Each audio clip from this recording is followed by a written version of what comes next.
What's up, you guys? It's Keiko Raw with another episode of Keiko'S Crass Commentary. Today's commentary, the working homeless. That's right, the working homeless. You may ask yourself, Keiko, what do you mean by the working homeless? What I mean by the working homeless are these people that are camped out at these intersections, at these overpasses, with these signs, with these buckets, with their hands out, with these cups, begging you for money. You may say, Keiko, man, you should be a little more compassionate, a little more sympathetic to these men and women that are down on their luck.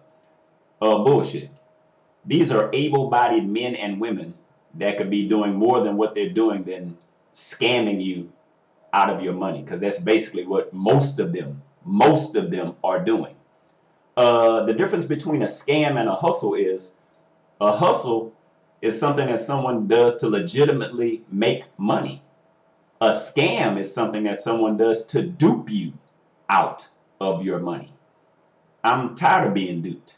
I've been duped so many times in the past to where I refuse to get bent over and screwed again. Case in point, Google or YouTube fake panhandler. And there was this lady in the news recently, I don't know if it was California or New York. This lady was walking around with Canadian crutches, panhandling in an affluent area, and this lady was making a killing.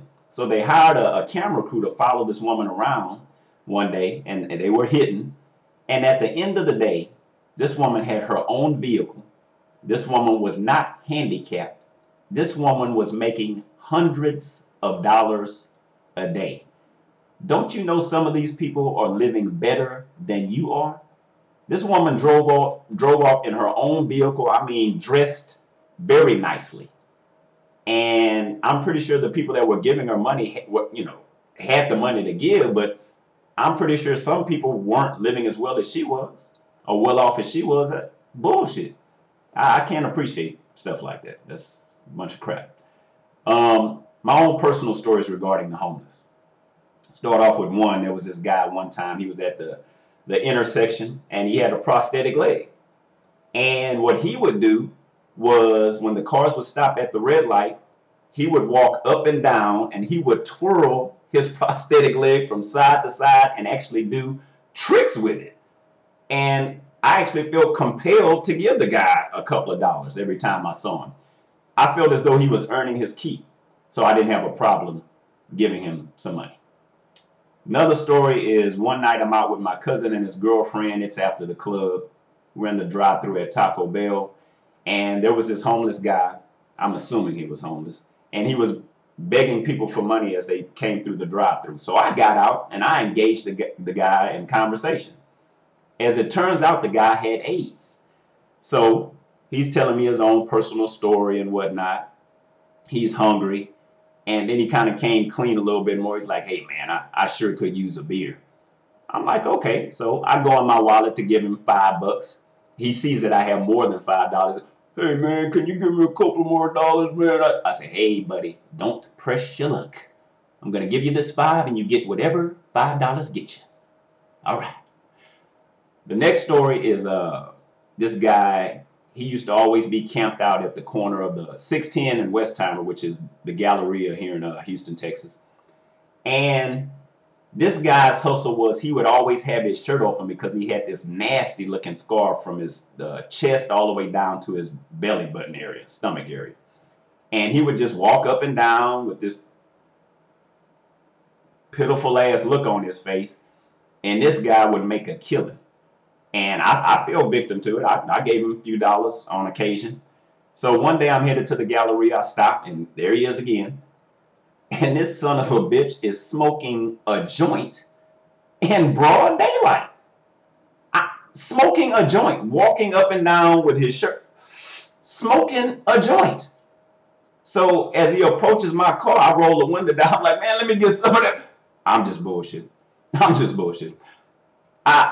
I just looked at him and I'm like, are you serious, dude? So at that point, I feel victimized as hell. I mean, I had given this guy a few dollars in the past, but he wasn't going to get any more of my money. I mean, it's obvious. You can see what the guy was doing with the money that he was given. Probably eating and smoking and that's drinking. It made me feel like shit. Anyway, if you just want to give away money, you can send it to my address. Send it to me. I got bills. I got bills I need to pay. Hook me up. To hell with these fake working homeless people. Hook your boy up. I could use $1 or $2. I got light bill coming. It's about to be the first of the month. Yeah. Hook me up. At any rate, if you really want to help these people, go to a soup kitchen. Volunteer at a homeless shelter.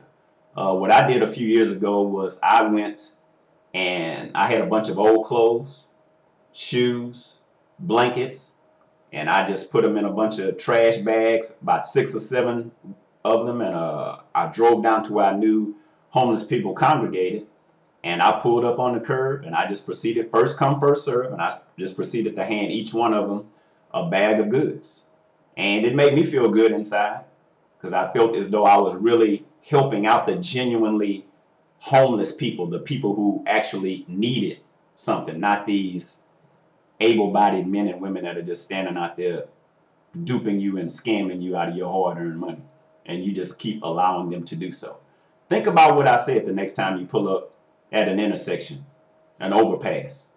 I guarantee you this video will make you think twice about reaching in your wallet and handing these people your hard-earned money. This has been Keiko with Keiko'S Crass Commentary. I hope you subscribe to my YouTube channel.